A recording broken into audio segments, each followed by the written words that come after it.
O sea que, literalmente, son los signos y síntomas que marcan el inicio, por así decir, de del infarto propiamente dicho, que va a suceder, y todo esto va a suceder como consecuencia de la rotura de una placa, de la complicación de una placa de ateroma, en cuya superficie se va a ir agregando plaquetas, ¿sí?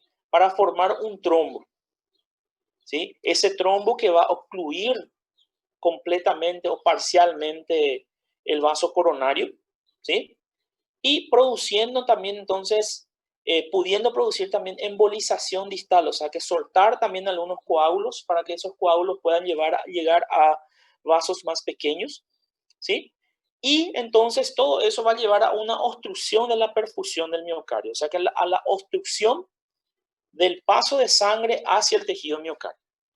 Y por supuesto que si no hay sangre al tejido miocárdico, el tejido miocárdico va a entrar en isquemia. Isquemia, ¿verdad? Isquemia lleva como consecuencia falta de oxígeno y la falta de oxígeno como consecuencia necrosis. El cuadro va a depender de la gravedad de esta isquemia, ¿sí? El cuadro clínico depende de la gravedad de esa isquemia y puede manifestarse como una angina inestable hasta un IAM con elevación del segmento de CT. ¿Por qué? Y ahí ustedes me dicen, ¿verdad? Pero doctor, nosotros hablamos la vez pasada y dijimos que... Un ratito. Ahí. Entonces, nosotros habíamos dicho la vez pasada que en la angina no hay todavía, no hay necrosis, ¿verdad? Y acá estamos hablando de un cuadro ya de infarto, entonces de necrosis, y continuamos mencionando lo que es la angina, ¿verdad? Entonces, ¿qué podemos decir sobre eso? ¿Qué podemos decir? Que el cuadro va a depender realmente de la gravedad de la isquemia, de qué cantidad de tejido está sufriendo, ¿sí? Y eh, ese paciente que está teniendo este síndrome coronario agudo se puede manifestar, su caso, su infarto se puede manifestar como una angina inestable, ¿sí? O ya un IAM, un infarto, así con un electro bien marcado, ¿sí? Y cuando estamos diciendo que este paciente su infarto se puede manifestar como una angina inestable, es solamente teniendo en cuenta lo que habíamos hablado de angina inestable. ¿Se acuerdan que la angina inestable es la angina de esfuerzo inicial, la angina de esfuerzo progresiva y la angina de reposo? Esos tres son considerados anginas inestables. ¿Por qué son considerados anginas inestables? Porque son patologías o son cuadros, son tipos de anginas que no tienen, por así decir, no tenemos una predicción cierta de lo que va a suceder, son impredecibles, ¿sí? Entonces dijimos, como son impredecibles, hay que tratarlos ya como si fuera un infarto, ¿sí? Entonces, por eso habla de que la sintomatología del paciente puede manifestarse como una angina inestable o directamente como un IAM, ¿sí? Entonces, porque ustedes saben ya que, y nosotros habíamos dicho la vez pasada, que si yo empiezo, si yo soy un paciente y hoy empiezo a tener dolor de pecho, estaba limpiando mi oficina y empiezo a tener dolor de pecho, ¿sí? Después paro un ratito y parece que mejora mi dolor de pecho. Después me levanto otra vez, intento otra vez alzar las cosas y me duele otra vez. Entonces eso sería una angina de esfuerzo. ¿Qué tipo de angina de esfuerzo? Una angina de esfuerzo inicial, porque hoy está empezando, ¿sí? La angina de esfuerzo inicial, ¿se acuerdan que era la angina que se iniciaba en las últimas 4 semanas? ¿Sí? Entonces, yo me voy a mi cardiólogo mañana y le digo, doctor, así me pasó. Yo hice algunos esfuerzos físicos y parecía que me dolía mi pecho. Descansaba y me mejoraba, ¿verdad? Y ahí mi cardiólogo va a decir, opa, acá hay un problema, me dice. Tenemos que internarte. ¿Por qué, doctor, me tienen que internar si yo estoy bien? No, vos iniciaste una angina vos iniciaste un dolor coronario ayer. Y yo no sé si ese dolor coronario va a ir a un infarto o no. Potencialmente ya puede ser un infarto, ¿verdad? Me va a decir mi cardiólogo. Entonces me va a internar. ¿Me entienden? Entonces, la angina inestable puede ser el primer comienzo o la manifestación de este síndrome coronario agudo. ¿Sí? Lo mismo con la angina de esfuerzo progresiva.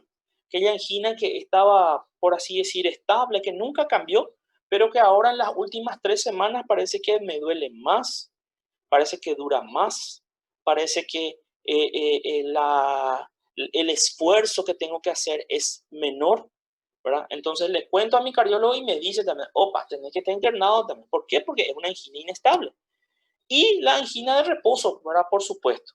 ¿Sí? Si me da una angina de reposo, es también considerada una angina inestable, entonces me tienen que considerar como que yo estoy infartando. ¿Sí?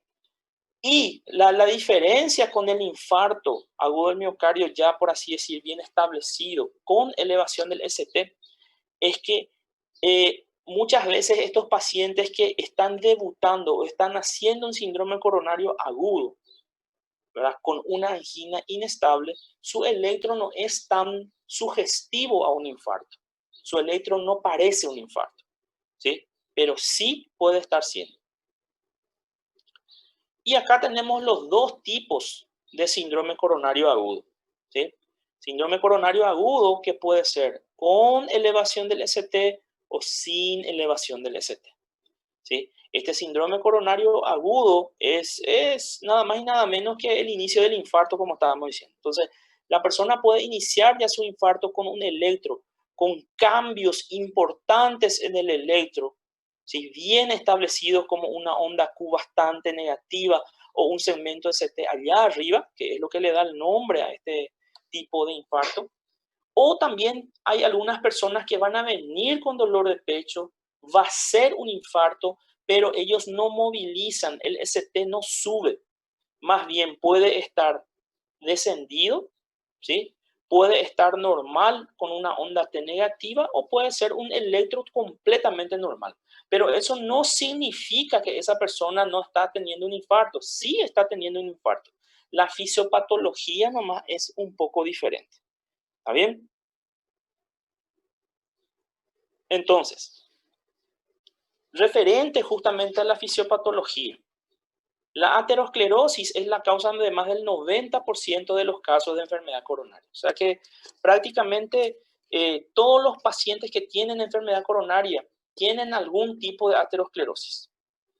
A pesar de ello, ¿sí? En raras ocasiones esta aterosclerosis va a originar por sí misma la muerte de los pacientes, ¿sí? O sea, ¿qué quiere decir eso?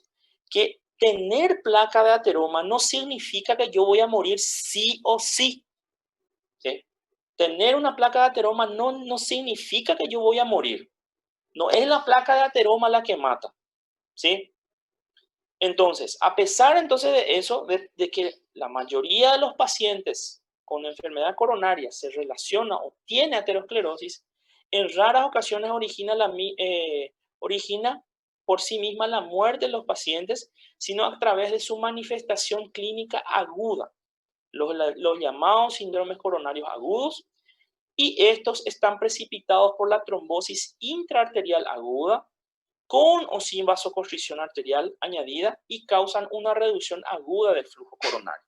O sea que, en resumidas cuentas, ¿qué es lo que dice tanto este bla bla? ¿Verdad? Mucho bla bla, mucho rara para decir Ramón. ¿Sí? Nos dice que prácticamente todas las personas que tienen problemas coronarios tienen placas de ateroma, ¿sí? Tienen aterosclerosis, ¿sí? Pero tener aterosclerosis no significa que vamos a morir justamente o morir sí o sí, ¿sí? ¿Cuándo el paciente con aterosclerosis va a morir o cuándo va a tener un infarto? Cuando empieza a su aterosclerosis o a su placa de ateroma se empieza a fisurar, ¿sí? Esa fisuración de la placa de ateroma la formación de trombosis. Eso es lo que va a llevar a una isquemia, ¿sí? Y la isquemia es lo que lleva al infarto y potencialmente a la muerte, ¿sí? Porque si el razonamiento fuese todas las personas que tienen aterosclerosis mueren por infarto, entonces tendríamos que decir que prácticamente la mitad del planeta iba a morir, ¿sí? La mitad del planeta. ¿Por qué? Porque muchísima gente tiene placas de ateroma. La mayoría de nosotros tiene placas de ateroma. Pero eso no necesariamente quiere decir que la placa de ateroma es lo que nos va a matar, sino que la placa de ateroma tiene que pasar por un cambio. ¿Qué cambio es? El rompimiento de la capa endotelial, de la capa más superficial, ¿sí? Se tiene que fisurar esa placa de ateroma, se tiene que formar un coágulo sobre esa placa de ateroma y ese coágulo es el que tapona el vaso sanguíneo coronario y que puede llevar a la necrosis y al infarto. ¿Está bien? Y acá estamos viendo más o menos lo que estábamos diciendo, ¿sí? Muchos de nosotros tenemos esto. Esto es una placa de ateroma, ¿sí? Muchos de nosotros tenemos esto, ¿sí? Placa de ateroma.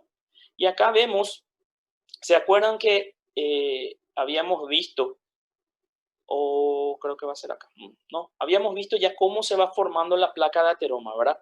La lesión inicial, ¿cómo era que se llamaba? Estría grasa. Estría grasa. Muy bien. Estría grasa se llama la primera lesión, ¿verdad? La lesión inicial. Después esa estría grasa se va a transformar en una placa fibrosa, ¿sí? En una placa fibrosa.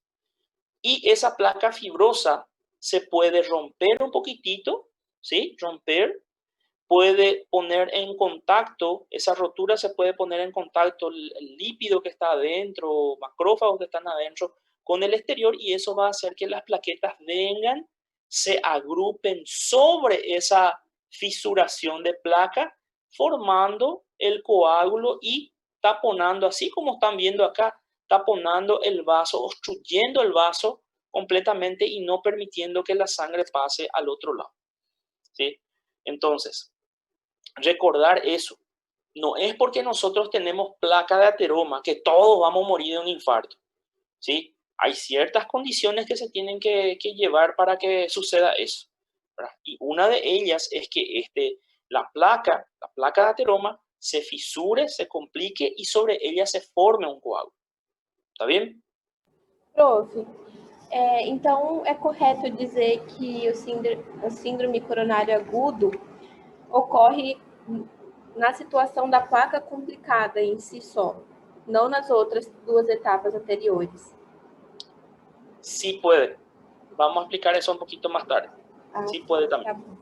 Gracias. Pero en mayor medida ocurre sobre la placa complicada, ¿sí? 75% ocurre sobre la placa complicada.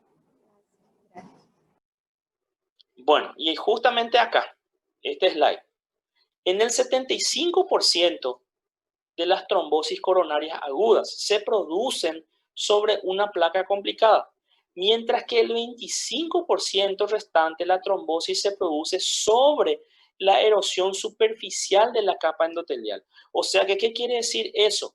Que no solamente una placa fibrosa, no solamente una placa fibrosa se puede complicar con un coágulo, sino que también en la etapa inicial de esa placa de ateroma, cuando se está iniciando la placa de ateroma, con aquella pequeña rotura, la entrada del LDL, ¿verdad? La entrada de los monocitos macrófagos, en ese periodo también puede ocurrir una formación de coágulos sobre esta erosión superficial, ¿sí? Mucho menos, pero sí puede ocurrir, ¿sí? Ambos mecanismos conducen a la exposición del núcleo lipídico de la placa, el factor cisular expresado por macrófagos y otras sustancias que estimulan o llaman a las plaquetas a agregarse y lo que conduce a la formación de un trombo primero blanco, un trombo plaquetario blanco, y que después se va a formar trombina y se pone en marcha la cascada de la coagulación con la formación de fibrina y o el trombo rojo. O sea que, ¿qué es lo que pasa en estos dos casos? Acá se rompió la placa fibrosa, ¿sí? Se rompió esta capa superficial fina que vemos acá. Entonces, ¿qué pasa con el material lipídico que hay acá? Las células, la grasa, los macrófagos, las células espumosas, ellos se ponen en contacto con el exterior, con el vaso sanguíneo, con el interior del vaso, con la sangre, por así decirlo. Y esa presencia, más los factores liberados por los macrófagos, van a llamar a las plaquetas y las plaquetas entonces vienen y forman un coágulo sobre esa lesión. Lo mismo ocurre acá en la estría grasa, ¿sí? Prácticamente lo mismo. ¿Qué es lo que hay acá? Acá hay una solución de continuidad, hay un endotelio roto, por así decir, donde hay lípido que está en contacto también con el exterior. Hay macrófagos que están comiendo acá. Hay células espumosas siendo formadas, ¿sí? Entonces, esos materiales, todo el lípido, los macrófagos, los factores que liberan los macrófagos, también pueden hacer que las plaquetas vengan, se agrupen aquí y formen un coágulo. ¿Está bien? ¿Se entiende?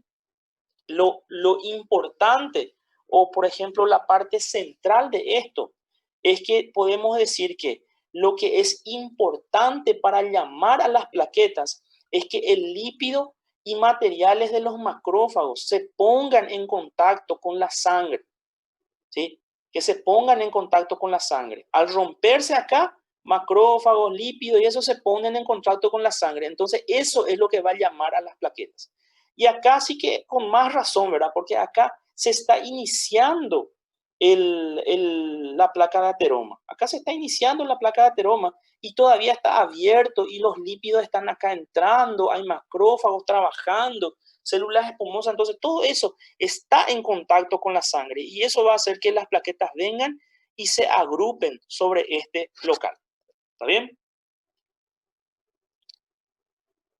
Entonces, si es que la llegada, esa formación de esa trombosis, si es que esa formación de esa trombosis no es detenida, porque el cuerpo tiene la capacidad de detener, el cuerpo tiene en la mayoría de las veces la capacidad de hacer fibrinólisis y destruir el coágulo, ¿sí? Por eso, muchos de nosotros que tenemos placas de ateroma probablemente no hicimos todavía infarto. ¿Por qué? Porque al empezar a formar el coágulo, el cuerpo ya empieza a destruir también ese coágulo. Cuando el estado de coagulación o cuando el estado protrombótico, cuando el coágulo, la formación del coágulo prevalece o resiste, o cuando el cuerpo no es capaz de destruir ese coágulo en sus etapas iniciales, ahí entonces se va produciendo la trombosis con la reducción parcial o total de la luz del vaso. Se afirma que la mitad de las lesiones coronarias que conducen a un síndrome coronario agudo limitan en menos del 50% la luz del vaso y son consideradas no significativas. Por eso, muchos de estos pacientes no tienen síntomas previos, ¿sí? Las lesiones crecen en el interior de la pared, dando un remodelado positivo que intenta evitar la reducción de la luz del vaso. O sea que nosotros estamos acostumbrados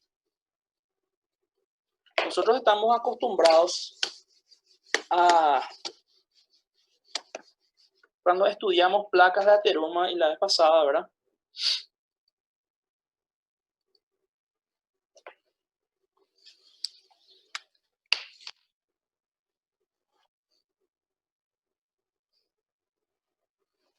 Este es un vaso sanguíneo, ¿sí?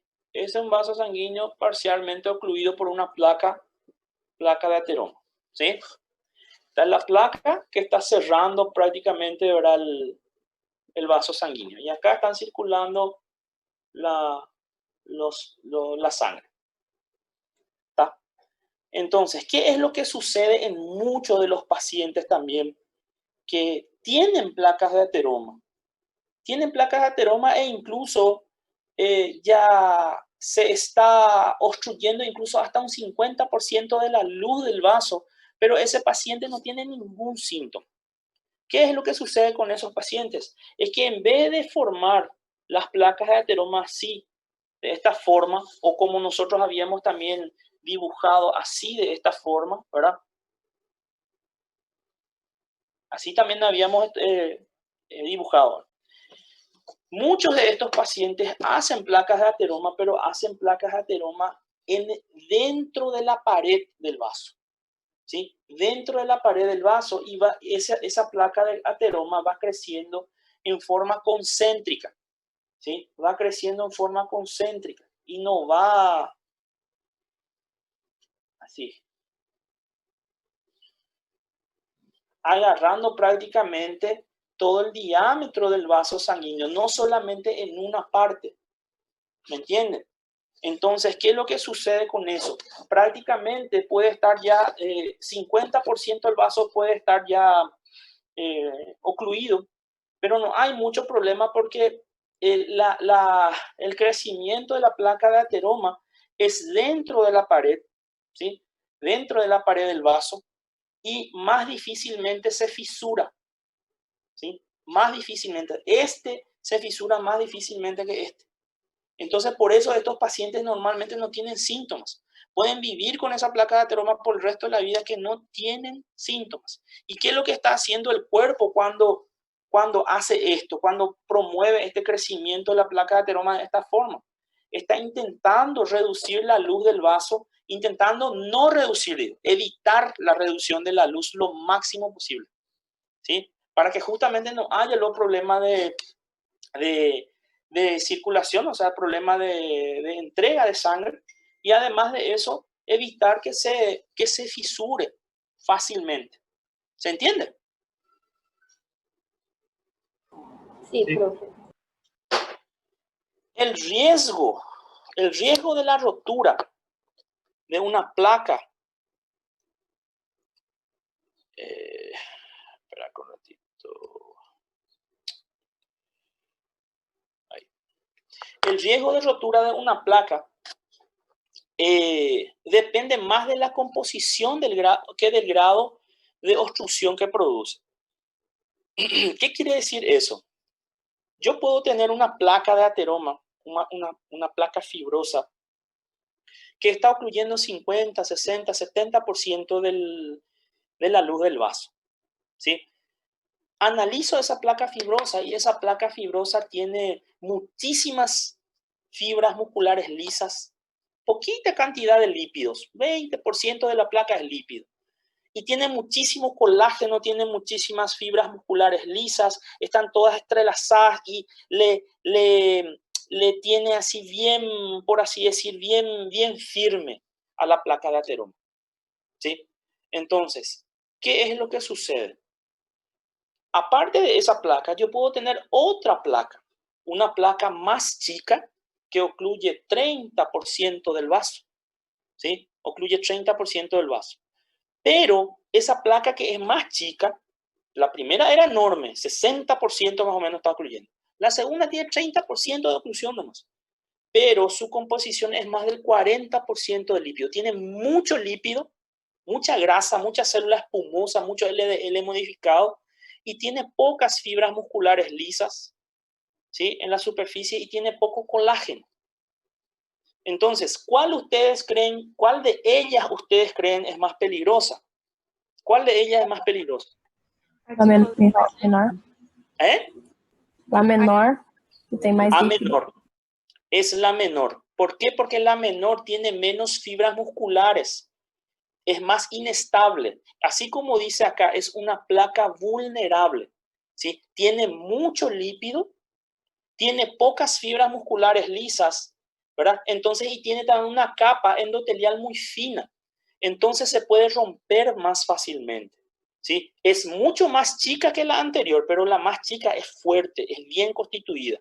La segunda, la más chica, es tan fino su capa superficial y tiene tan pocas fibras musculares lisas, ¿verdad? Que se rompe fácilmente. Por eso se la considera como una placa vulnerable. ¿Se entiende? Sí, ¿Sí? Profe. ¿Alguien alzó la mano hace rato?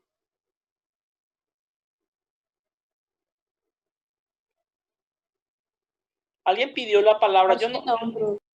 no, alguien pidió la palabra hace rato acá. Fue sin querer.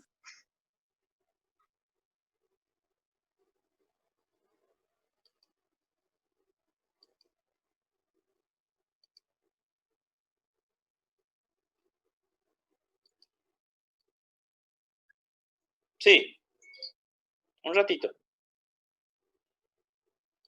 Bueno, alguien había alzado la mano, no sé quién fue, pero si tiene alguna pregunta puede hacer ahora. Yo no corté mi línea de razonamiento porque justamente estaba explicando eso y entonces me iba a atrapalhar mucho. Perdón si no le respondí. Não, prof, fui sem querer, eu fui ver a mensagem do chat, daí foi normal. Tranquilo entonces. Entonces ya entendemos lo que es una placa vulnerable, ¿está bien? Y hay que tener bien en cuenta, el riesgo de rotura de una placa depende más de cómo está constituida que de su tamaño, ¿sí? O de la obstrucción que está produciendo. Y ahí viene la definición de lo que es una placa vulnerable, ¿verdad? Suelen tener un gran núcleo rico en colesterol, mucho lípido, más del 40% de la placa es lípido, es grasa. Está cubierto por una capa fibrosa delgada, inflamada incluso, y también disminución de células musculares lisas, con pocas células musculares lisas. O sea que eso le deja muy frágil a esa placa de ateroma. ¿Sí? Es muy frágil, entonces se puede romper fácilmente. Bueno.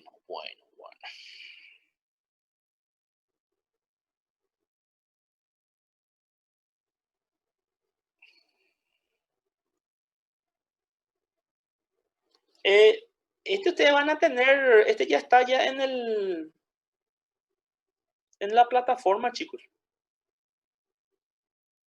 Okay. Está. Yo pensé que vos estabas copiando todito luego, porque no vas a perder mucho tiempo si es que vas a copiar todito, ¿verdad? Sí, dale, perfecto.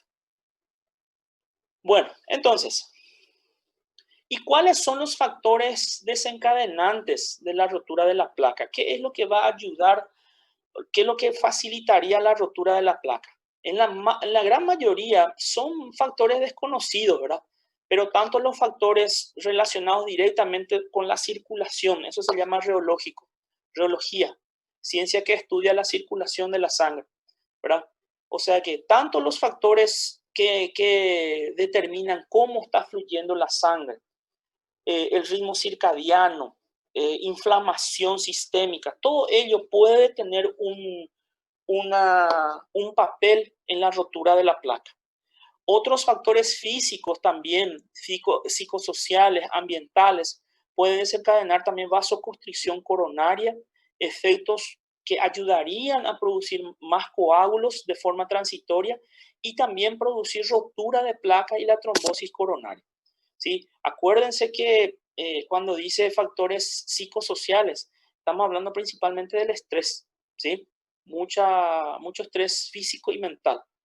Incluso sin la presencia de trombos, estos desencadenantes pueden disminuir el umbral de la inestabilidad eléctrica cardíaca, aumentar la activación simpática e incluso elevar la producción de catecolaminas, llevando incluso, ¿verdad?, a fibrilación ventricular y muerte súbita. ¿Sí? Y entre los factores que realmente están asociados a la rotura de placa vemos el tabaquismo, ¿verdad?, uso de cocaína y anfetaminas, realización de esfuerzo físico intenso por personas que no están entrenadas, ¿sí? O sea que un gordito como yo, por ejemplo, que quiere empezar a hacer una maratón de 40 kilómetros ya de inicio luego, ¿verdad? O quiere ir a la academia y ya quiere alzar 200 kilos de una vez, ¿verdad? O sea que es un poquito de exageración, pero hacer ejercicio físico sin estar entrenado, ¿sí? Por eso siempre se recomienda, las personas para hacer ejercicio tienen que empezar con ejercicios leves primero, acostumbrarle al cuerpo a ese ejercicio leve y después ir aumentando gradualmente la dificultad. También actividad sexual, por así decir, un poco más intensa, el estrés agudo, ¿sí? Agresividad, depresión, ansiedad, eso ya entra también en la parte psicosocial.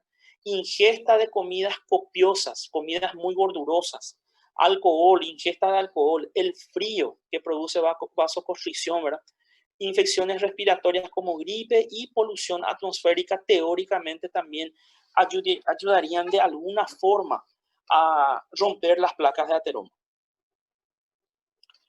Y hay que también tener en cuenta una cosa, no todas las placas que sufren rotura o erosión van a inducir un síndrome coronario agudo, ¿sí? O sea que, hace rato dijimos, no todas las personas que tienen placa de ateroma van a hacer infarto, ¿verdad? ¿Qué tenían que tener esas personas con placa para que se produzca un infarto o muerte? Su placa de ateroma tenía que romperse, fisurarse, complicarse, ¿sí? Pero también no todas las personas que tienen rotura de placa, que se fisuran su placa también, no todas ellas van a hacer infarto, ¿sí? Y eso nosotros ya mencionamos hace rato. ¿Sí? Estuvimos mencionando. ¿Qué es lo que puede pasar? Yo ahora mismo puedo estar teniendo una fisuración, una complicación de placa, pero mi cuerpo como está tan bien fisiológicamente, ¿verdad? Entonces mi cuerpo mismo empieza a destruir ese coágulo que se está formando, entonces no pasa nada, ¿sí? Entonces, ¿hola? ¿Qué pasó? Prof, desculpa, meu áudio abriu e minha irmã falou. Entonces, además, la mayoría de los pacientes con síndrome coronario agudo tienen más de una placa rupturada, ¿sí? Y el peligro de volver a presentarlo es alto durante los siguientes 6 meses. O sea que es como estamos diciendo, yo puedo tener una placa de ateroma ahora mismo que se está rompiendo, ¿sí? Que se está llenando de coágulo, pero mi cuerpo se encarga de eliminar ese coágulo y no pasa nada. De la misma forma, y en la mayoría de los casos, las personas que hacen o que hicieron síndrome coronario agudo no tenían solamente una placa fisurada, tenían varias placas fisuradas, ¿sí? Varias placas fisuradas. Entonces, si esa persona hoy hizo esa placa fisurada, se formó el coágulo, pero por alguna razón el cuerpo consiguió destruir ese coágulo o fue atendida rápidamente, se usaron medicamentos, no tuvo infarto, no tuvo muchas complicaciones, ¿verdad? No avanzó, quiero decir, su infarto. Entonces, la persona va a sobrevivir, pero ¿qué va a pasar en los próximos 6 meses? Probablemente alguna que otra placa se va a romper otra vez, ¿sí? No sé si me explico. O sea que el paciente puede tener una placa fisurada ahora en este momento o puede tener varias, ¿sí? Muchas de las placas fisuradas o casi todas las placas fisuradas pueden estar siendo lisadas, los coágulos pueden estar siendo lisados ahora en este momento, pero justamente uno no fue destruido completamente el coágulo y ese es el que me da mi síndrome coronario, ¿sí? Pero si yo sobrevivo al síndrome coronario agudo que me está dando ahora, en 6 meses probablemente puede ser que yo tenga otra vez una fisuración de placa, ¿sí? Entonces, todo ello se explica por el hecho de que los síndromes coronarios agudos son consecuencia de una alteración sistémica inflamatoria que persiste por meses. Además que para que se produzcan trombosis coronaria también se precisa la consistencia de otros factores, como el grado de trombogenicidad de la sangre, la coagulación, fibrinólisis local, ¿verdad? Todo de eso va a depender. Y ello constituye la base del tratamiento preventivo de los antitrombóticos. O sea que teniendo esa información de que el proceso de formación de trombos es causado o desencadenado por una rotura de placa, que ese coágulo se va a formar hoy o se puede formar en las siguientes semanas o meses, ¿sí? Entonces, por eso nosotros le damos los antiagregantes plaquetarios a los pacientes. Les damos la aspirina o el clopidogrel, ¿sí? Personas que tienen colesterol alto, lípidos altos, colesterol, triglicéridos altos, nosotros automáticamente ya le damos su remedio para su colesterol o triglicéridos y también ya le damos aspirinita para tomar. ¿Me entienden? ¿Por qué yo hago eso? Porque personas que tienen colesterol y triglicéridos alto tienen mucho más posibilidad de estar haciendo un montón de placas de ateroma. ¿Me entienden? Entonces, ¿qué puede pasar con esas placas de ateroma? Se pueden fisurar y pueden venir las plaquetas y pueden agregarse y formar coágulos. Entonces, ¿qué yo hago? Yo le doy clopidogrel o le doy aspirinita. ¿Para qué? Para evitar que si una placa se rompe, ¿verdad?, las plaquetas puedan formar un coágulo sobre esa fisuración, ¿sí? Y por eso dice, hola. É possível que a fissura não seja do lado interno do vaso e fissure do lado externo? No puede ser del lado externo porque normalmente en un 75%, o sea que en la mayoría de los casos crece hacia adentro del vaso. Y si no crece hacia adentro del vaso, crece hacia adentro de la luz del vaso. Si no crece, crece dentro de la pared. Entonces por fuera es medio difícil. Tá, eu estava pensando que se fosse muito grande, poderia romper o outro lado. No. Fica na capa superficial. Sí, la tendencia es que se rompa hacia adentro de la luz del vaso. Gracias, prof. Dale. Otros factores propios del paciente también pueden determinar que ante una misma causa, la rotura de una placa y un mismo grado de isquemia, el paciente pueda no presentar síndrome coronario agudo o incluso ningún síntoma. O lo contrario, presentar un IAM y morir, por ejemplo, ¿verdad? ¿Y de qué va a depender eso? De las lesiones coronarias, del número de lesiones coronarias, ¿sí? Si yo tengo una sola placa,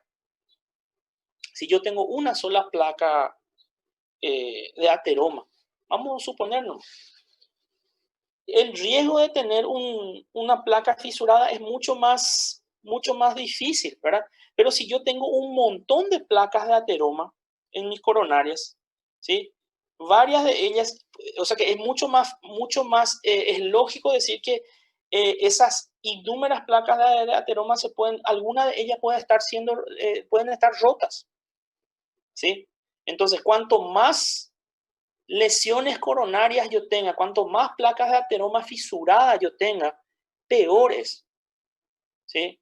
Porque cuanto más placas fisuradas, más coágulos se pueden formar, ¿sí? Cuanto más coágulos se forman, más posibilidad de obstrucción coronaria. También es muy importante la existencia de lo que se llama colaterales. ¿Qué es un vaso colateral? ¿Alguien sabe qué es un vaso colateral? Seria a criação de novo vaso para diminuir a isquemia? Não. Seria um vaso como se fosse uma válvula de escape para não restringir muito a artéria? Sí.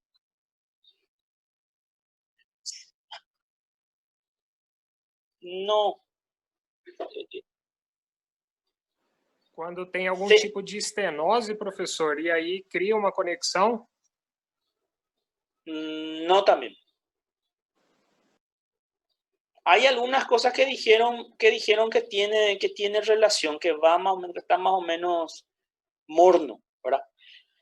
Eu concordo com o Michel, prof, que é como se fosse uma válvula de escape. Quando se obstrui um fluxo de uma artéria, ele vai para outro ramo colateral. No es que va para otro ramo. El ramo colateral es el que trae la sangre. Eso es lo que no están visualizando ustedes. Sí.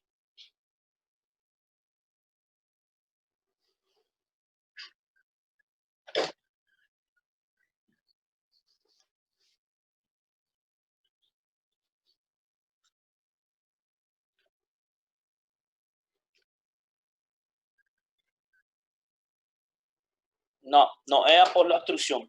Prof, É sempre... vaso colateral não é outro vaso que irriga a mesma área? Tem, por exemplo, em pessoas que têm maior rendimento cardíaco, tem colaterais das coronárias, e daí se infarta, geralmente não tem sintoma.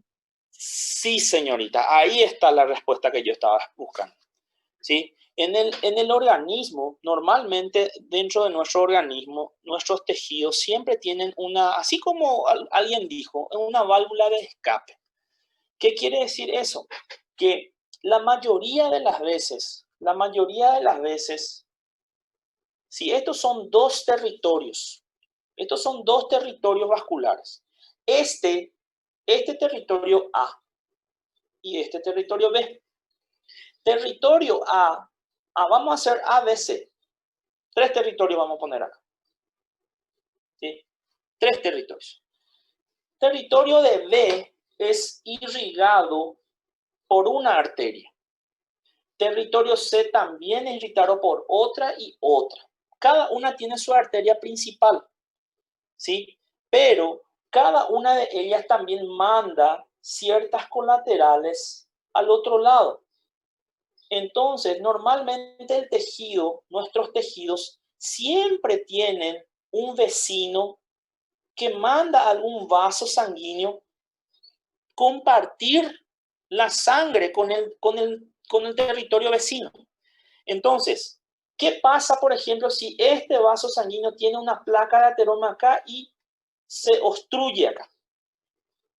El flujo principal va a estar afectado, pero estas pequeñas colaterales que vienen del vecino, ¿verdad? Le irrigan y no permiten que este tejido muera tan rápidamente. No van a evitar la necrosis de parte de este territorio, no pueden evitar, pero lo que van a hacer es evitar que todo el territorio se necrose. ¿Me entienden?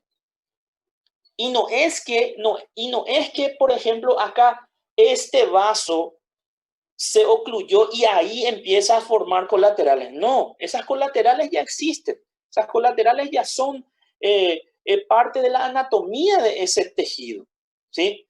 Porque imagínate un poco, si este vaso sanguíneo se cierra y tiene que esperar que ocurra angiogénesis del otro lado, el tejido ya murió, todo esto ya murió hace días y acá está empezando recién a formar vasos nuevos. Porque la formación de neovasos no es una formación, no es instantánea. ¿Se entiende? ¿Entendieron lo que son vasos colaterales? Sí, profe.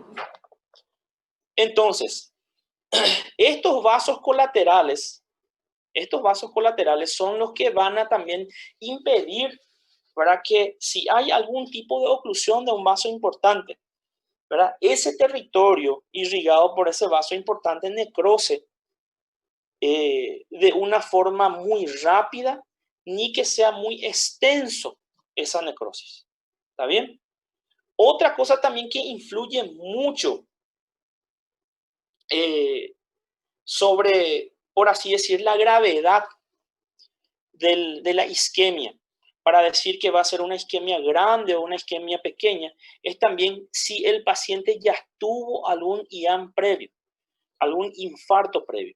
Porque si ya tuvo algún infarto previo, eso quiere decir que muchos de los vasos sanguíneos, ¿verdad?, del corazón ya no tienen flujo, ya no tienen sangre, ¿sí? El grado de disfunción ventricular, o sea que el grado de afectación que tiene el ventrículo por esa isquemia, ¿sí? Si fue un territorio grande, el ventrículo va a sufrir mucho, el ventrículo va a tener mucha falla, por así decir, porque mucho de su tejido está muerto, ¿sí? Y también si la persona tiene o no tiene alguna enfermedad previa como insuficiencia cardíaca o algún tipo de arritmias. ¿Está bien? Respecto a la epidemiología, las enfermedades cardiovasculares constituyen la primera causa de muerte en países desarrollados, ¿sí? y los síndromes coronarios agudos son su factor causal más importante. La incidencia de síndrome coronario agudo es de un caso cada 80 a 170 individuos por 100.000 habitantes, ¿verdad? Al año. En los últimos 20 años, ¿qué es lo que pasó? La incidencia de aquel infarto bien establecido, aquel que el paciente ya viene y le hace un electro, ya está luego ahí ya está luego el daño, por así decir, en el electro, disminuyó de 180 a 100 casos anuales por cada 100.000 habitantes. Ese es con ST. Pero ¿qué pasó con los síndromes coronarios agudos sin ST? Aumentaron de 60 a 130 casos por cada 100.000 habitantes. O sea que, ¿por qué sucedió eso? Porque hay una mayor eficacia de la prevención de la enfermedad, hay tratamientos con antiagregantes plaquetarios, hay envejecimiento de la población y uso de nuevos marcadores de necrosis como troponinas. O sea que, ¿qué es lo que podemos decir? Hace más de 20 años, cuando a alguien le dolía el pecho, no le hacía caso, ¿sí? No le hacía caso. Entonces, no se iba, no, esto mama nada, no le hacía caso, ¿verdad? Porque mucha gente no conocía, no teníamos tanta información como tenemos ahora. Entonces, ¿qué es lo que pasaba? Cuando llegaban al hospital, ya llegaban no como una angina, sino que ya un infarto, ya era un infarto. Entonces, por eso los casos de infarto con ST eran tan altos. Después, en los últimos años, ¿qué es lo que pasa? En los últimos años, como hay tanta información, ¿verdad? Y hay tanta facilidad para consultar, más facilidad para consultar, cuando le duele el pecho a una persona, principalmente a una mujer, esa persona ya se va a consultar. Entonces ya le están dando su atorvastatina para el colesterol, ya está tomando su aspirinita para sus plaquetas, ¿verdad? Ya está tomando su antihipertensivo, ¿verdad? Entonces, por eso la cantidad de infartos luego con ST disminuyeron. Y la cantidad de síndrome coronario agudo sin ST aumentó. ¿Sí? Aumentó. No sé si me explico. Sí, profe. La mayoría, o la mejoría en el tratamiento de los síndromes coronarios agudos ha determinado una disminución de la mortalidad también. Lo que junto con el progresivo envejecimiento de la población, por supuesto, si no mueren, pues, los infartos pues matan de 50 a 60 años. Es donde más hay muerte, ¿verdad? Entonces, si la gente no está muriendo, está aumentando, está quedando en el mundo, en la Tierra, y está aumentando las estadísticas de las personas que están, que son viejas, ¿verdad? Que tienen mucha edad, ¿sí? Entonces, la mejoría del tratamiento de los síndromes coronarios agudos ha determinado una disminución de la mortalidad, ha llevado también a un envejecimiento de la población, porque la población está viviendo más, ha conducido a un progresivo aumento de la prevalencia, especialmente el síndrome coronario agudo sin elevación del ST. Entre los casos de síndrome coronario agudo, 30% nomás son infartos con ST, aquel infarto que es clásico con el electro ST arriba, onda Q, negativa, desastre. 30% nomás son. Y un 50% son también infartos, pero infartos sin ST. ¿Sí? Sin ST. Y un 20% serían anginas inestables. ¿Sí? Realmente angina inestable, aquella que es realmente angina, pero que todavía no pasó a ser infarto. El cuadro clínico, dolor torácico, uno de los motivos de consulta más frecuentes en los servicios de urgencia, y su evaluación no siempre es fácil, ¿sí? No es fácil, porque hay muchas patologías que nos pueden confundir. Las causas de ese dolor son múltiples y el primer paso es diferenciar si es realmente un dolor coronario o si es un dolor muscular, un dolor del dolor de la osteocondritis, si es una artropatía, si es una persona que no está bien de la cabeza, ¿verdad? Primero diferenciar, ¿esto es un dolor coronario o no es? ¿Verdad? Y después, ¿qué vas a hacer?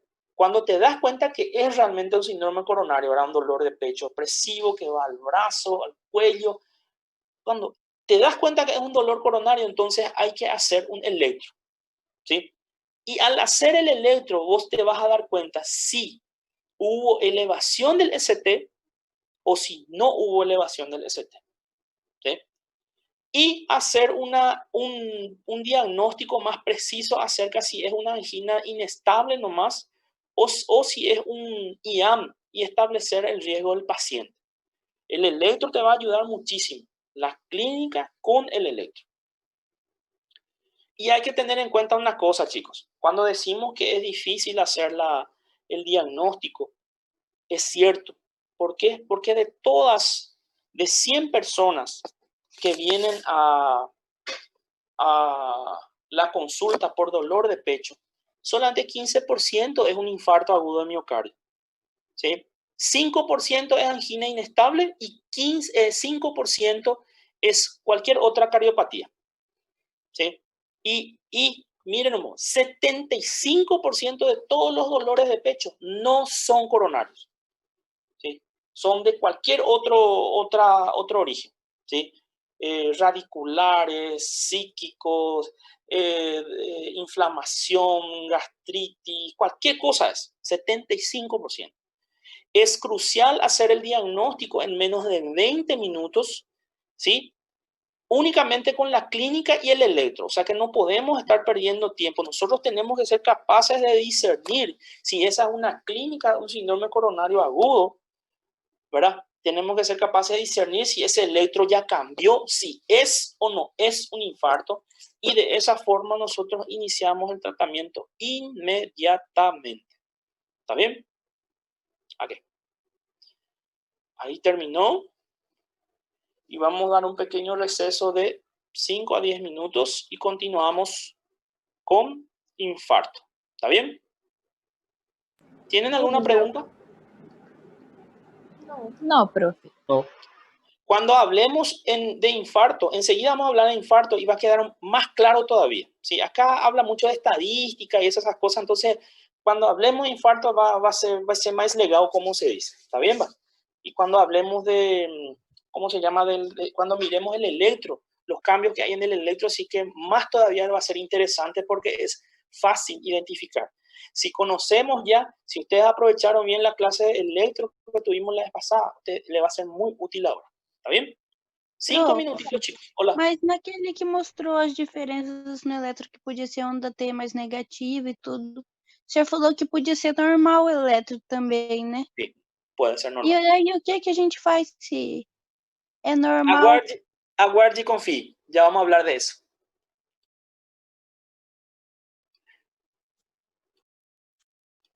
Diez minutitos, chicos, ¿sí? Dale, profe.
Hola, hola.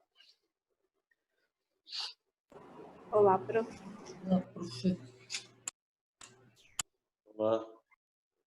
Bueno, ya están enterados entonces ustedes que la semana que viene vamos a tener una pequeña entrega, ¿verdad? Va a ser nuestro trabajo académico. Va a ser en base justamente a electro, síndrome coronario agudo, infarto. ¿Está bien? O sea que estas 3 últimas clases, ¿está? Electro, este que dimos hoy y ahora el que vamos a dar. ¿Está bien? Vale. Probablemente ¿Esa entrega vai ser na plataforma, prof? Sí, señor. Vale. En la plataforma. Gracias. Y va a ser como un pequeño examen. Van a hacer ejercicios. ¿Sí?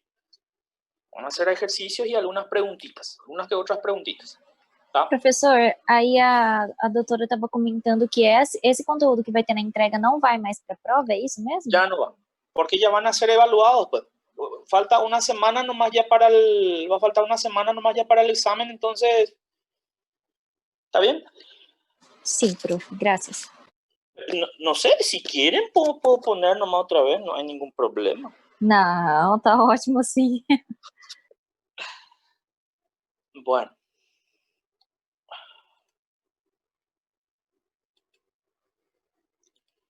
Empecemos.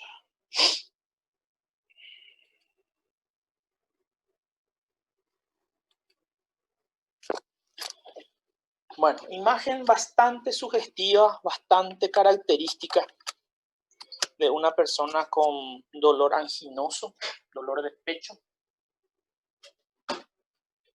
Aquí, porque voy a terminar mi batería. Ahí. Entonces, hablemos un poco nuevamente del síndrome coronario agudo. Solamente que ahora vamos a hablar del síndrome coronario agudo en el sentido de que ya hablemos del infarto propiamente dicho.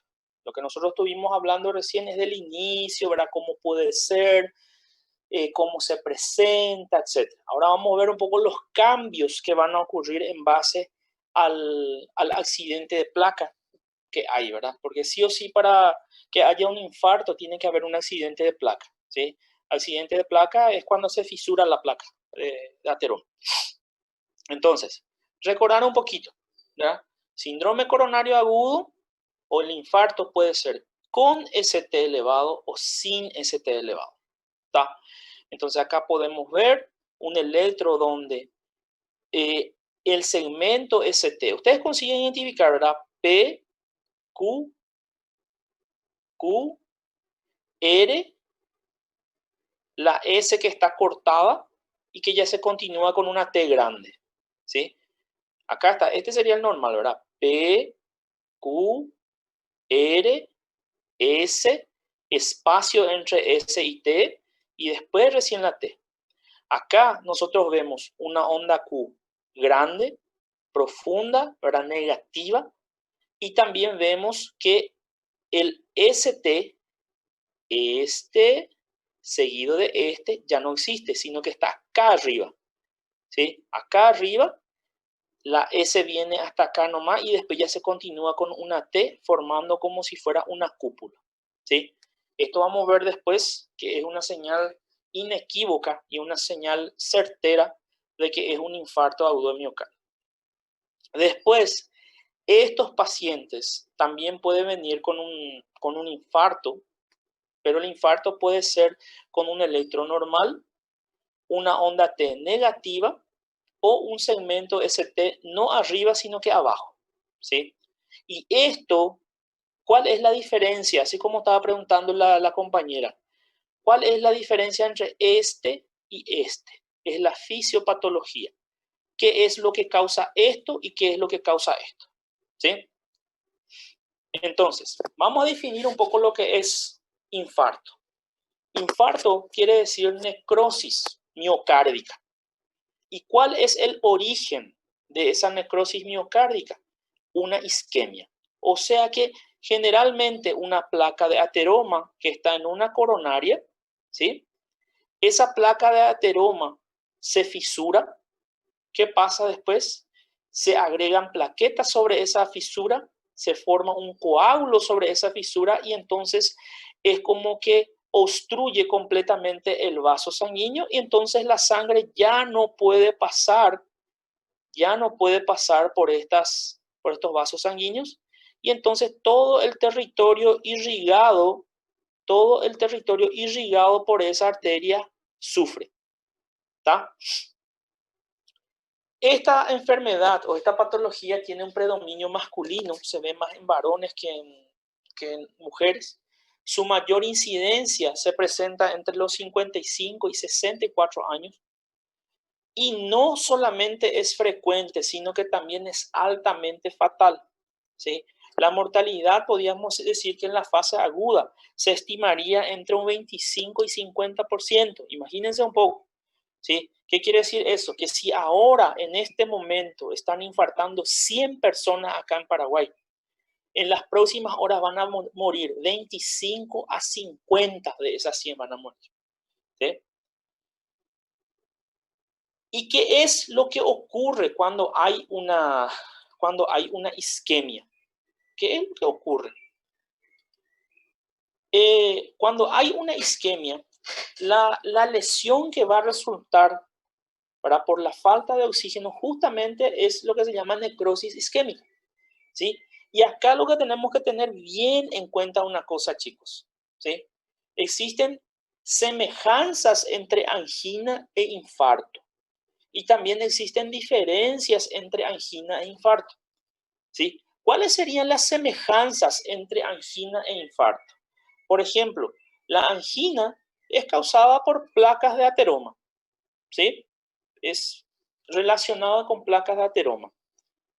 El infarto también está relacionado con placas de ateroma, ¿sí?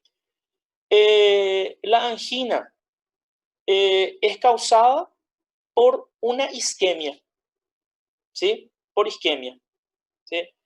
Y el infarto también es causado por isquemia.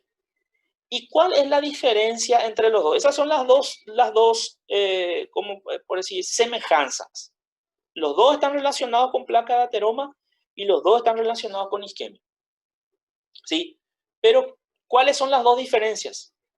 En la angina, la isquemia, ¿qué es? La isquemia es transitoria, ¿se acuerdan? En la angina, la isquemia es transitoria. Y en el infarto, permanente, ¿sí? Permanente. Y la angina, ¿tiene necrosis o no tiene necrosis? No tiene necrosis. El infarto sí tiene necrosis, ¿sí? O sea que entonces, dos semejanzas y dos diferencias tienen, ¿sí? Muy importante. Después de la necrosis, se va a producir, después de un tiempo prudencial, la eliminación de ese tejido necrótico y se va a organizar una cicatriz sobre el infarto. ¿Está bien? O sea que el tejido, parte del tejido, como vemos acá, por ejemplo, este tejido acá, ¿verdad? Este es un gran territorio, chicos. Este es un infarto grande. Miren un poco. Esta es la coronaria derecha, ¿sí? Que tiene una rama que tenía que estar acá, que es la... ¿Cómo era que se llama? No es periférica. Acá tiene que tener una rama. Pero ven cuál es el territorio que está agarrando acá. Enorme en su territorio. Bueno, entonces, supongamos, vamos a hablar un poco de un territorio un poquito más chico, ¿sí? Un poco más chico. Vamos a hacer un dibujo para que sea más fácil entender.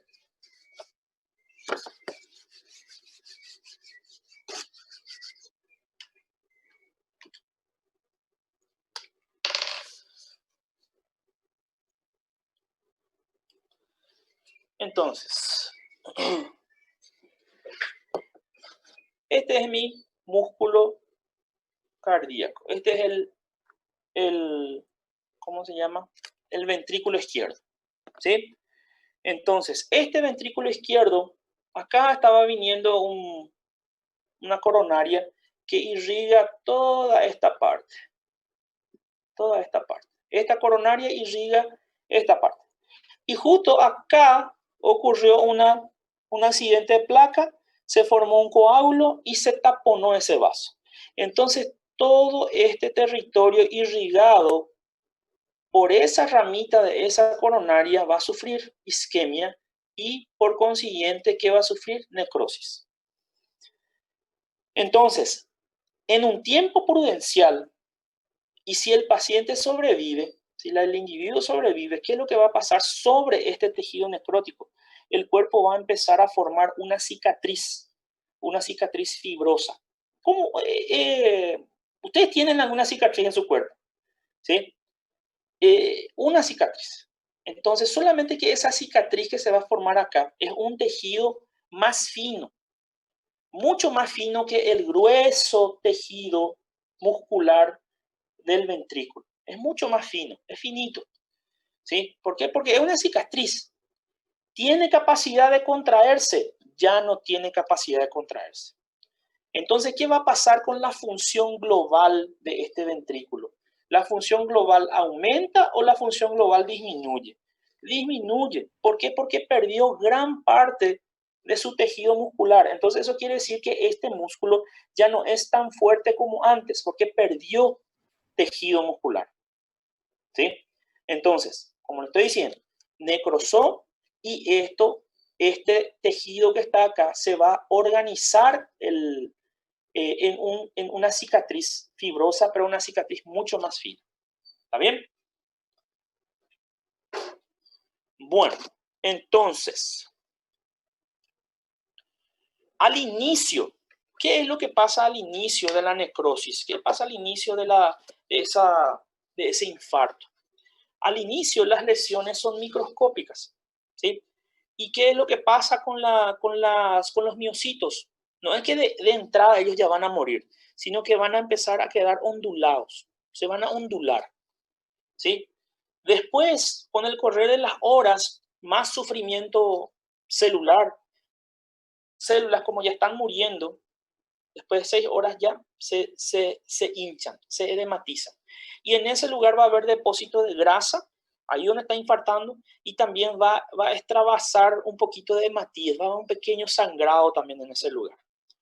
Después a las 24 horas ya fue, ¿no? ya murió el tejido, ¿verdad? Y va a haber fragmentación de las fibras musculares, ¿sí? O sea que aquel tejido, aquel cadáver de célula muscular cardíaca va a empezar a despedazarse, ¿sí? Va a haber pérdida del aspecto estriado del músculo cardíaco, va a haber invasión de eosinófilos y las proteínas que tenían esas células van a empezar a coagular. Eso se llama necrosis por coagulación. Simultáneamente a eso también y se inicia una reacción inflamatoria con bastante infiltrado leucocitario, células blancas, que va a persistir por lo menos 2 a 3 semanas. Y acá teóricamente ya se está iniciando en la formación de aquel tejido fibroso del cual estamos hablando, de aquella cicatriz, ¿sí? A modo didáctico, podemos decir que al comienzo de la segunda semana la zona va a ser invadida desde la periferia por capilares y por tejido conjuntivo, ¿sí? O sea que más afianzando más todavía para terminar de construir ese tejido fibroso, ese tejido cicatrizal, ¿sí? Capilares, ¿verdad? Van a venir, van a invadir alrededor la zona de esa cicatriz, ¿sí? Para traer, ¿qué cosa? Fibroblastos, para traer fibrina, para traer células inflamatorias, etcétera, etcétera, para que se forme esa cicatriz, ¿sí? La producción de colágeno convierte al tejido en una cicatriz fibrosa al término de 6 a 8 semanas, ¿sí? Si el paciente sobrevivió, y eso va a causar cambios en la arquitectura y en la función ventricular, ¿sí? Y tiene sentido, ¿verdad? O sea que nuestro ventrículo, el ventrículo perdió acá una buena cantidad de tejido muscular. Entonces su función de contracción, su capacidad de contraer disminuye, ¿sí? Entonces, cambió el ventrículo. ¿Por qué cambió? Porque parte de su músculo se transformó en una cicatriz fina. Era grueso antes el músculo, ahora una cicatriz fina. Cambió. su estructura y también cambió su función. ¿Por qué decir que cambió su función? Porque este ventrículo no es más tan fuerte como antes, porque perdió gran parte de su músculo cardíaco. Entonces, hay cambios en la arquitectura y hay cambios en la función del ventrículo. Y esto se denomina remodelado ventricular, ¿sí? O, por así decir, una reforma del ventrículo, ¿sí? Una reforma obligada, ¿verdad? Ele foi obrigado, ¿sí? No es una reforma voluntaria y no es una cuestión, por así decir, fisiológica. Es algo es totalmente patológico. Ocurrió una isquemia, murieron los miocitos, ¿sí? Los miocitos, ¿cómo murieron? Ese tejido donde murieron los miocitos se transforma en una cicatriz, ¿verdad? Y entonces el ventrículo queda más débil, ¿sí? Entonces, hay cambios en la arquitectura del ventrículo que influyen en la función ventricular residual e incluyen la expansión de la zona necrótica y la hipertrofia y dilatación de la zona normal. Y ahí va a entrar en escena mi plástico, mi super plástico va a entrar en escena. Le voy a explicar por qué.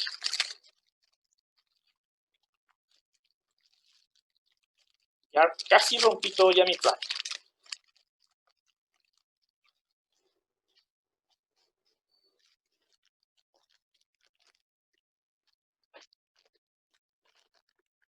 Imagínense que mi mano, ¿sí? Imagínense que mi mano, este es el tejido alrededor. Esta es la necrosis, ¿está? El plástico es la necrosis y mi mano, lo que está alrededor, es el tejido que no murió, que está vivo todavía, el tejido muscular todavía vivo, que no necrosó. Entonces, ¿qué es lo que pasa con el tiempo? ¿Sí? Esta cicatriz que se formó, esta cicatriz no tiene función de deslizamiento de actina-miosina. No se contrae, es una cicatriz estática, es un tejido fibroso estático, una cicatriz, ¿verdad? Entonces, ¿qué es lo que sucede? El músculo que está alrededor de esa cicatriz tiene que hacer el trabajo de esta parte que murió. Entonces, ¿qué va a suceder con el músculo alrededor del tejido que murió? Se va a hipertrofiar. ¿Por qué se va a hipertrofiar? Porque tiene que hacer el trabajo extra de este pobrecito que falleció, del tejido que falleció. ¿Se entiende? Entonces, al haber hipertrofia de esas células musculares lisas, de esas células musculares cardíacas, lo que está sucediendo es que hay más remodelado. No sé si me están entendiendo, ¿sí? Porque primero era un músculo cardíaco normal, completo, con todos sus miocitos. Después hubo isquemia y gran parte de sus miocitos murieron, necrosaron. Y en el lugar de ese lugar que necrosó, ¿qué es lo que se quedó? Una cicatriz fibrosa, fina. ¿Sí? ¿Qué ocurrió ahí? Remodelado. ¿Sí? Remodelado. Cambió la estructura del ventrículo y cambió también su función. Quedó más débil. Y después el corazón continuó trabajando. El corazón continúa trabajando. ¿Sí? ¿Qué pasa con el tejido alrededor del músculo que falleció? Se hipertrofia. Más remodelado, queda más grueso. Pero ¿qué va a pasar con el tiempo? Ese remodelado, esa hipertrofia de esas células ventriculares, de esas células musculares, con el tiempo ellos también se van a cansar y van a empezar a dilatarse, ¿verdad? Y el ventrículo va a quedar hinchado, entonces más remodelado, ¿sí? Entonces, ¿qué también puede haber? ¿Qué también puede suceder? Puede suceder también que el corazón continúa trabajando y qué va sucediendo con la parte la parte que no se contrae. ¿Qué sucede con ella? Respóndanme. Vai se estirando? Se esticando, se va dilatando, se va esticando también. ¿Sí? Él se va esticando e incluso de tanto que se estica, ¿verdad? De tanto que se estica, puede formar sáculos, formando lo que se llaman aneurismas ventriculares. ¿Y cuál es el peligro de esos sáculos? Es que de repente nomás se rompen, se pueden romper. ¿Y qué va a pasar con la sangre que está dentro del corazón? Va a salir al peritoneo y el paciente muere desangrado. ¿Se entiende? Sí. Sí, pues. Entonces, la expansión y el adelgazamiento del área necrótica se inician en las primeras horas y se deben al deslizamiento o realineación de los miocitos. O sea que los miocitos muertos y los miocitos que están vivos todavía medio que se van ubicando, así se van posicionando. El grado de expansión depende directamente del tamaño del infarto, ¿sí? Y por ello se observa con mayor frecuencia en los infartos transmurales extensos, especialmente los anteriores. O sea que, ¿de qué va a depender que esta cicatriz se dilate y que se pueda romper? Depende si es chico o si es grande. Cuanto más grande es el espacio necrosado, más va a tener cicatriz. Y cuanto más cicatriz tenga, más se va a ir dilatando y va formando puede formar un aneurisma. ¿Sí? La expansión puede favorecer la rotura cardíaca y la formación de aneurisma ventricular, que es una complicación del 8 al 20% de los casos.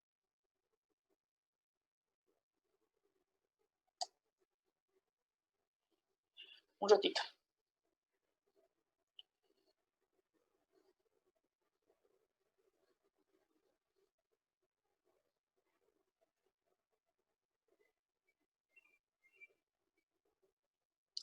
No hay problema, yo estoy en clase ahora, estoy en clase hasta las 18. Si podés mandarme después, está mejor todavía. ¿Está bien? Chao, chao. Bueno, entonces, la expansión, entonces, como estábamos diciendo, de la zona necrosada, puede favorecer la rotura cardíaca, la formación de aneurisma ventricular, que es una complicación de 8 a 20% de los casos de infarto. El aumento de la tensión que se produce en la pared normal del ventrículo como consecuencia de la expansión va a estimular la hipertrofia, la dilatación del tejido sano, conduciendo a remodelado, más remodelado y a la disfunción ventricular. ¿Sí? Más cambio en la estructura significa peor funcionamiento. ¿Sí? Cada maduro eso, es lógico, ¿verdad? Si mi tejido miocárdico, el tejido ventricular cambió de un tejido grueso para un tejido fino, por supuesto que ese va a disminuir su fuerza de contracción, ¿verdad? Si después, en vez de tener un tejido relativamente grueso, se hipertrofia demasiado el ventrículo, por supuesto que va a cambiar la arquitectura y también va a cambiar la función. Y después si se dilata, sí que peor todavía porque se va a deformar más el ventrículo. ¿Sí? Entonces remodelado es eso, no olvídense. Remodelado es como si fuera una compensación a un estado patológico que tiende a, por así decir, solucionar el problema en el momento. ¿Sí? Pero que si se mantiene en el tiempo, también va a crear otros problemas. ¿Me entienden? ¿Por qué? Porque acá mismo, ¿qué es lo que ocurrió? El ventrículo se hipertrofia por culpa de que está trabajando más. ¿Por qué trabajó más? Porque tiene que solucionar el problema de la falta de miocitos que murieron. Solamente que con el tiempo, de tanto que trabajan, si se mantiene eso, se van a dilatar. Y al dilatarse, el corazón se hincha y pierde más fuerza todavía. ¿Está bien? Otra cosa que hay que tener muy en cuenta y que ya estuvimos mencionando acá, ¿verdad? Es los dos tipos de infarto que podemos tener, ¿sí? Los dos tipos de infarto en cuanto a anatomía patológica, ¿sí? Los dos tipos de infarto en cuanto a anatomía patológica. ¿Cuáles son? Son el infarto transmural y el infarto no transmural, ¿sí? Esto siempre en nuestro ventrículo. ¿Por qué yo estoy dibujando siempre el ventrículo y estoy hablando siempre del ventrículo izquierdo? Porque el ventrículo izquierdo es el que más necrosa, el que más infarta.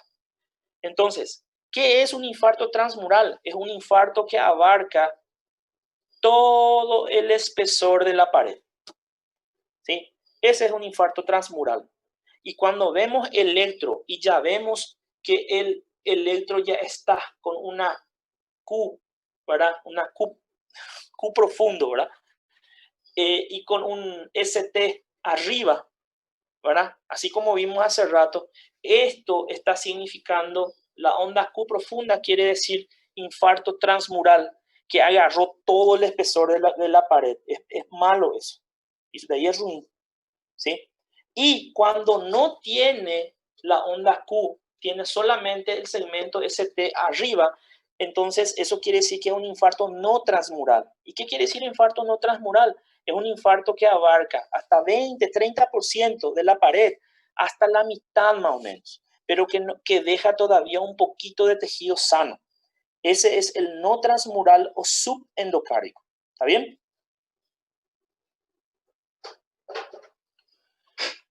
Entonces, la necrosis o el infarto afecta casi en todos los casos el ventrículo izquierdo, aunque puede extenderse al ventrículo derecho o a las aurículas, ¿sí? Su tamaño oscila entre algunos centímetros y el 50% de la masa ventricular. Y cuando hablamos de 50% de la masa ventricular o más, estamos hablando de un infarto grande, ¿sí? Imagínate un poco tu ventrículo izquierdo. La mitad de tu ventrículo izquierdo no funciona. ¿Cómo va a empujar la sangre? Va a entrar en una insuficiencia cardíaca sí o sí. Las arterias coronarias presentan en la mayoría de los casos, en un 95%, lesiones ateromatosas obstructivas. Y eso es lo que estábamos diciendo hace rato, ¿verdad? En la otra clase. Estamos diciendo que prácticamente de toda la gente que infartan, el 90% está relacionado con la placa de ateroma, ¿verdad? 90-95%. En los infartos transmurales, aquellos infartos que afectan todo el espesor de la pared, la arteria que irriga la zona del infarto normalmente está ocluida por un trombo fresco, un trombo recién formado, un trombo de 2 a 3 centímetros, imagínense un trombo grande, que está adherido a una placa aterosclerosa, ¿verdad? Y que esa placa aterosclerosa muestra señales de fisuración, ¿sí? Confirmando todo lo que nosotros ya habíamos dicho, ¿verdad? Que la condición para que se forme que haya un infarto es que se forme un trombo o un coágulo sobre una placa de ateroma complicada. Respecto a la fisiopatología y a la etiología todavía, ¿sí?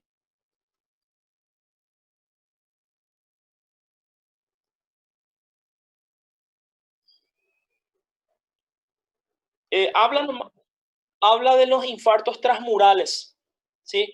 La arteria habla de que los infartos transmurales normalmente, aquellos que afectan todo el espesor de la pared, que normalmente esos infartos transmurales tienen coágulos grandes. Por eso, esos coágulos grandes taponan bien el vaso sanguíneo, taponan todito el vaso sanguíneo y por eso el infarto agarra toda la pared del ventrículo, ¿sí? Eso nomás lo que está diciendo. Chicos, yo voy a obviar hoy la lista de ustedes, ¿tá? Y yo voy a ir continuando, hablando lo máximo posible para que podamos... No, yo creo que no me estoy yendo muy rápido, ¿verdad? Estoy bien pausado.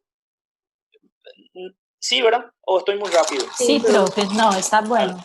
Dale. Entonces vamos a ir así y yo quiero usar toda mi hora hoy para a ver si podemos lo máximo posible de dar infarto hoy. ¿Está bien?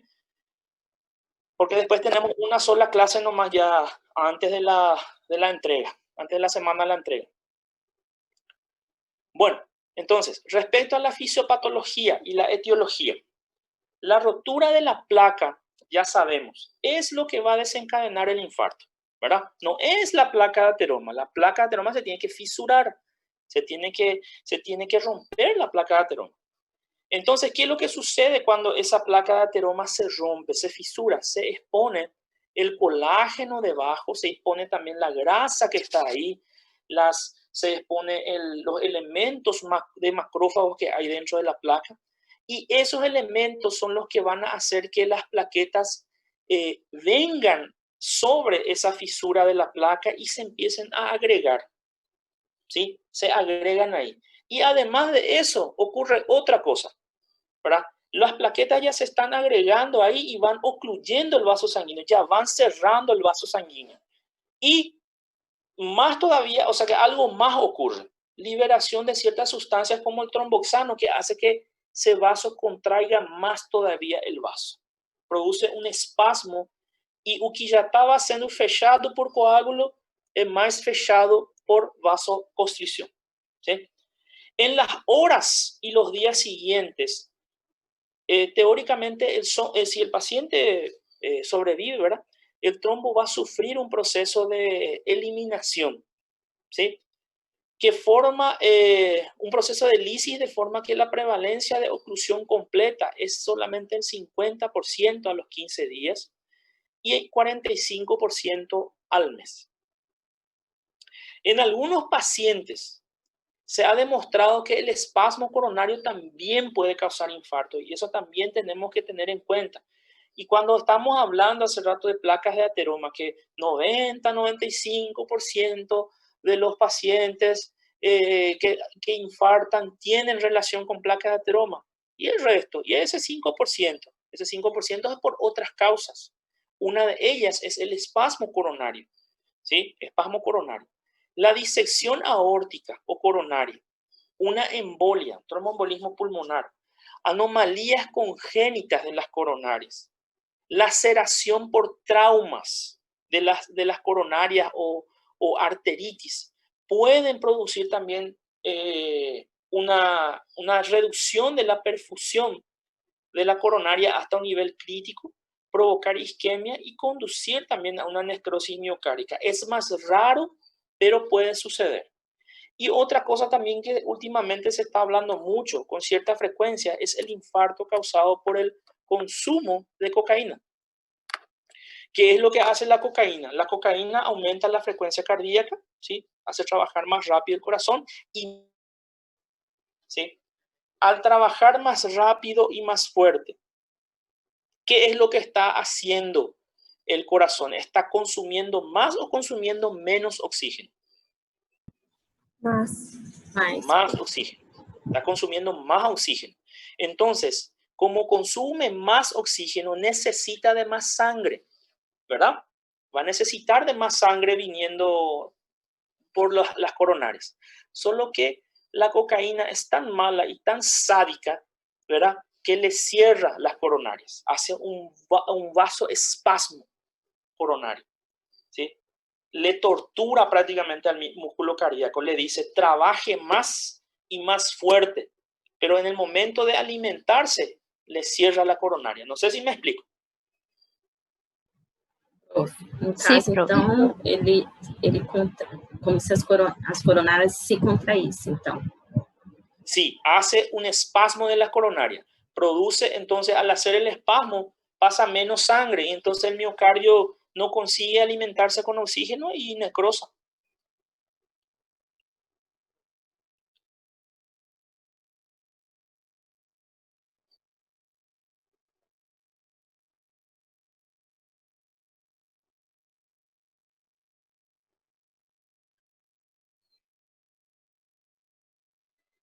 No, no va por ahí. Es la cocaína la que va a producir la sustancia química cocaína es la que le cutuca al vaso sanguíneo y el vaso sanguíneo se cierra. Una vez producida la oclusión coronaria, la zona del miocardio irrigado por la arteria afecta va a quedar isquémica y debido a las colaterales, ¿se acuerdan las colaterales que vienen? Los vizinhos los vecinos que van mandando alimento, ¿sí? Gracias a las colaterales permiten cierto flujo de sangre, la necrosis no se establece inmediatamente, sino progresivamente desde el subendocardio al epicardio, ¿sí? Gracias a, a los vasos que son colaterales, ¿verdad? Entonces el tejido que está sufriendo isquemia no se necrosa tan rápido y el espacio o el territorio que va a necrosar no va a ser tan grande, ¿sí? Experimentalmente, haciendo pruebas en animales, después de 40 minutos, la necrosis va a alcanzar el 35% del miocardio, ¿sí? Siempre hablando de adentro hacia superficie, del subendocardio hacia el epicardio, ¿sí? A las 3 horas, la mitad de la pared ya está, un poquito más de la mitad de la pared ya está infartada, ya está necrosada. Y a las 6 horas, 75% del tejido ya está necrosado. Entonces, este dato que el infarto es una patología o un cuadro evolutivo en el tiempo, eso fue lo que le llevó a los científicos a llegar a la conclusión que se tiene solamente un cierto tiempo para poder realizar una reperfusión de la coronaria, ¿sí? Idealmente tenemos 3 a 4 horas nomás para abrir otra vez esa coronaria que está entupida, ¿sí? Si esa coronaria tiene 3 a 4 horas, eso es lo ideal, ¿sí? Lo ideal. Teóricamente hasta 6 horas, porque en las 6 horas todavía no necrosó todo, ¿verdad? Pero cuanto más tiempo pase, más riesgoso para el paciente, ¿sí? ¿Por qué decimos eso? Imagínense un poco ustedes se acuerdan de seguro que se van a acordar, ¿verdad? Una catástrofe que ocurrió en el Brasil, algo muy lamentable, la rotura de la represa esa de Brumadinho, ¿cómo se llama? Del barrage, de la barrage de Brumadinho, ¿verdad? 400 personas, más de 400 personas parece que murieron. Nosotros acompañamos esto, también estamos todos asustados acá, ¿verdad? Muchísima gente falleció. Entonces, ¿qué sucedería, por ejemplo? Imagínense un poco esa situación. Imagínense esa situación de esa barrage. La barrage que estaba atajando acá, y acá había agua sucia, ¿verdad? Lodo, barro, lo que sea. Y de repente, esta barrage se abrió o se rompió. ¿Qué pasó con el agua que estaba ahí? Vino con toda su presión, con toda su fuerza y fue arrastrando todo lo que encontró. Eso es lo que pasó, ¿verdad? Entonces, imagínense entonces ustedes un vaso sanguíneo, una coronaria, que acá en este punto, ¿sí? Se obstruyó. Y estaba irrigando este territorio, mi mano, ¿sí? Entonces, este era el miocardio. Entonces, ¿qué pasa? Vos venís a las 3 a 4 horas de haber iniciado la necrosis, vos con un cateterismo forzás, le pones un stent, se abre la coronaria, o le haces una medicación que se llama fibrinolítico, streptokinasa, ¿verdad?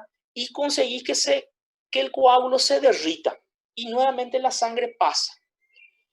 A las 3 a 4 horas no va a pasar nada con ese tejido porque prácticamente la mitad todavía está viva, ese tejido. Todavía hay tejido vivo, todavía hay músculo vivo. Pero después de las 6 horas, ¿qué pasaría si vos agarrás y abrís la coronaria? Y la coronaria está en contacto o estaba irrigando una región que ya necrosó, que ya murió. ¿Qué va a pasar? Vas a soltar el coágulo, la sangre va a venir como una enxurrada con toda su presión y va a atravesar ese tejido que murió, ¿sí? Que necrosó. Va a haber una hemorragia dentro del peritoneo, del pericardio, y el paciente muere. ¿Se entiende? Más o menos así como la barrage en esa, ¿verdad? O sea, que lo que quiero decir es que va a venir con toda fuerza y va a romper el tejido, va a romper ese tejido que ya está muerto. Por eso tenemos solamente 3, lo ideal es 3 a 4 horas. En 3 a 4 horas se tiene que estar reperfundiendo. Si es que se va a reperfundir, en 3 a 4 horas se tiene que hacer. Máximo 6 horas. Más que eso no. Más que eso ya no tenés que hacer. ¿Sí?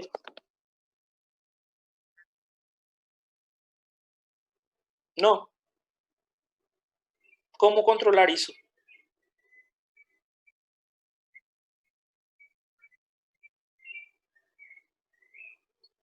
Sí, sí. No, porque el tejido todavía está vivo. Porque hay todavía la mitad, por lo menos, del tejido vivo y eso va a atajar. ¿Entendés?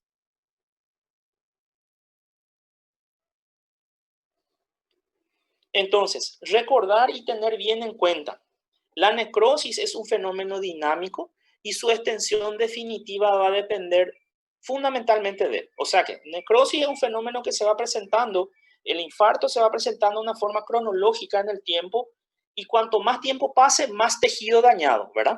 Cuanto más tiempo pasa, más tejido necrosado. Entonces, el tamaño definitivo de la necrosis del infarto va a depender de la masa ventricular irrigada por la arteria ocluida. O sea, que era un vaso un vaso sanguíneo pequeño que irrigaba una pequeña porción del miocardio o era un tronco coronaria grande que irrigaba mucho espacio. ¿Sí?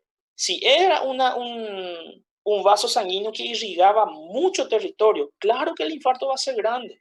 ¿Sí? La existencia de colaterales. Cuanto más colaterales haya, ¿verdad? Más se va a atajar la necrosis. Va a haber necrosis, pero no va a ser tan rápida y no va a ser tan extensa. La presencia de lesiones obstructivas en las arterias que parten de las colaterales. Y eso sería muy tu azar, ¿verdad? Ya tenés una coronaria que ya está obstruida y además de eso, justamente aquella colateral que le iba a salvar a ese territorio también está ocluida. En ese caso, el territorio va a ser grande.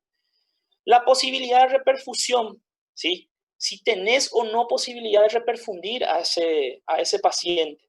De eso también va a depender. Si vos tenés, claro, si hace 2 horas nomás infartó el fulano, vos ya tenés todito tu diagnóstico, el electro ya tenés todito. Y mientras a la cirugía pasaron 3 horas nomás. ¿Qué quiere decir eso? Que probablemente vos vas a salvar por lo menos la mitad de la pared que infartó. Pero si vos perdés mucho tiempo, pasaron las 6 horas, entonces ¿qué va a pasar? Prácticamente 75% o todo el espesor de la pared vos vas a perder. Entonces, cuanto más rápido vos haces la reperfusión, mejor para el paciente, porque menos territorio se va a perder. Y también las demandas de oxígeno del músculo isquémico, ¿sí? Es un músculo que está trabajando en taquicardia. Ahora en este momento el paciente está infartando y además tiene un cuadro infeccioso, tiene fiebre, ¿verdad? O usó cocaína, ¿sí? Depende también, va a depender, el tamaño va a depender también de qué actividad o de cuánto ese corazón está consumiendo de oxígeno. La repercusión del infarto sobre la situación hemodinámica es muy variable, ¿sí? Dependiendo de la extensión de la necrosis y del estado de la función ventricular previa al infarto.